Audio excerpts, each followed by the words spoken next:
नमस्ते बच्चों। आओ करें और सीखें। विषय हिंदी तरुण समूह के बच्चों के लिए कार्यपत्र क्रमांक 1 से लेकर 6 तक सभी कार्यपत्रक इसमें समझाए गए हैं। आप सभी को ध्यान से समझना है। सबसे पहला इसका कार्यपत्रक है हमारा, अपनी पसंद का चित्र बनाएं। बच्चों, आपको जो भी चित्र आता हो, आपको ऐसा तो हो नहीं सकता कि आपको कोई चित्र ना आता हो, चाहे फूल का आता हो, पक्षी का आता हो, पेड़ का आता हो, किसी भी चीज़ का या किसी महापुरुष का चित्र आता हो, तो आपको इस पत्रक में क्या बनाना है? यहाँ पे चित्र बनाना है अपनी स्वेच्छा से, आपको जो आता है। ठीक है प्यारे बच्चों, देखिए मैंने यहाँ पे एक फूल का चित्र बनाया हूँ और यहाँ पे नाम लिख दिया हूँ। ठीक है, आगे चलते हैं। कार्यपत्रक क्रमांक 1 है। इसके पहले हमको कार्यपत्रक क्रमांक 1 और कार्यपत्रक क्रमांक 2 को करने से पहले हमको ये कविता पढ़नी पड़ेगी। ठीक है, तो ये कविता कार्यपत्रक हमारा कहता है कि इस कविता को पढ़ें और बताएं ये किन के बारे में है। तो हम पहले कविता को पढ़ते हैं। बच्चों, कार्यपत्रक करने से पहले आपको दिनांक डाल देना है। जिस दिनांक को आपको आप यह कार्यपत्रक करेंगे, उस दिन की दिनांक आपको यहाँ पे डाल देना है। चलिए यह कविता को हम बढ़िया लयबद्ध से गाते हैं। सत्य अहिंसा प्रेम शांति का वह था एक पुजारी, उसके सम्मुख अंग्रेजों की सारी सत्ता हारी। सब धर्मों का प्रेमी था वह राष्ट्रपिता कहलाता, बोलो कौन पुरुष था वह जो रघुपति राघव गाता। एक बार और। सत्य अहिंसा प्रेम शांति का वह था एक पुजारी, उसके सम्मुख अंग्रेजों की सारी सत्ता हारी। सब धर्मों का प्रेमी था वह राष्ट्रपिता कहलाता, बोलो कौन पुरुष था वह जो रघुपति राघव गाता। आपने सुना है बच्चों जिनके बारे में एक कविता गाई गई है, इसके पहले भी आपने सुना होगा, आपको मालूम होगा। बताइए किसके बारे में कविता लिखी है? हमारे बापूजी। कौन? महात्मा गांधी। यहाँ उनका नाम नीचे लिख देंगे जिनके बारे में यह कविता लिखी है। कार्यपत्रक क्रमांक 2, दिए गए शब्दों का प्रयोग करते हुए वाक्य बनाइए। तो देख रहे हैं यहाँ पे आप, नीचे शब्द दिए हुए हैं, 6 शब्द दिए हुए हैं और 6 शब्दों के हमको वाक्यों में इनका प्रयोग करना है और वाक्य बनाना है।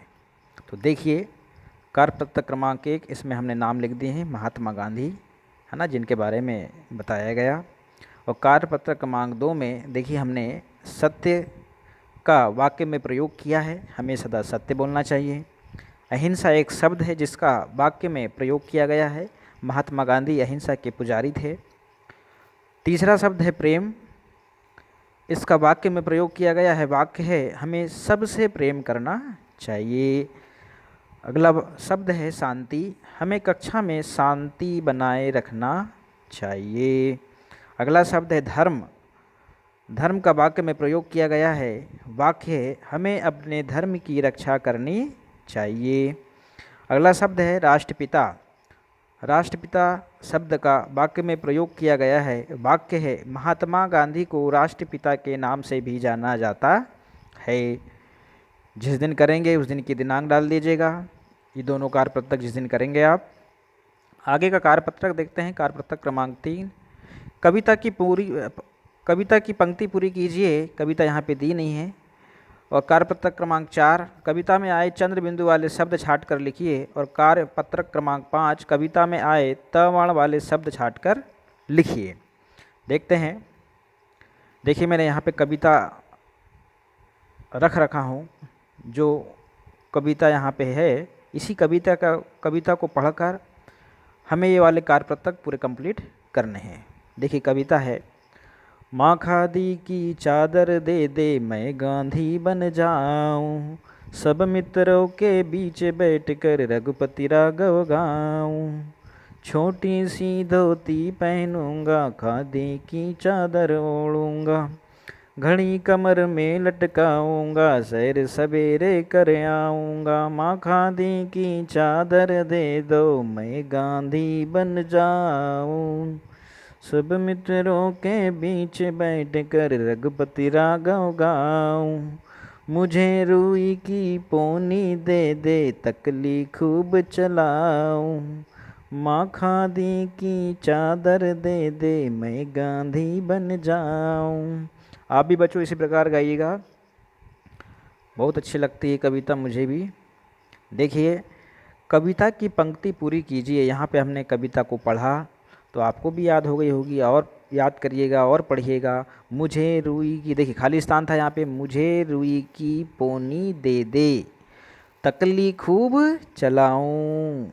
तकली के बाद में पूरा खाली स्थान था तो यहाँ पे क्या आएगा, खूब चलाऊं।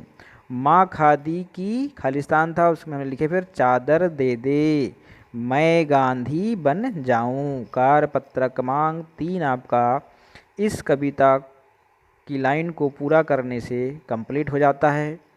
कारपत्र क्रमांक 4, कविता में आए चंद्र बिंदु वाले शब्द छांटकर लिखिए। इस कविता में चंद्र बिंदु वाले शब्द दिए हुए हैं, तो चंद्र बिंदु वाले जो जो से शब्द होंगे, जो शब्द होंगे उनको हमको यहाँ पे लिखना है। जैसे चलाऊं, गांधी, जाऊं, माँ, है ना, ये शब्द दिए हुए हैं, है ना। कारपत्रक क्रमांक 5, कविता में आए त वर्ण वाले शब्द छांटकर लिखिए।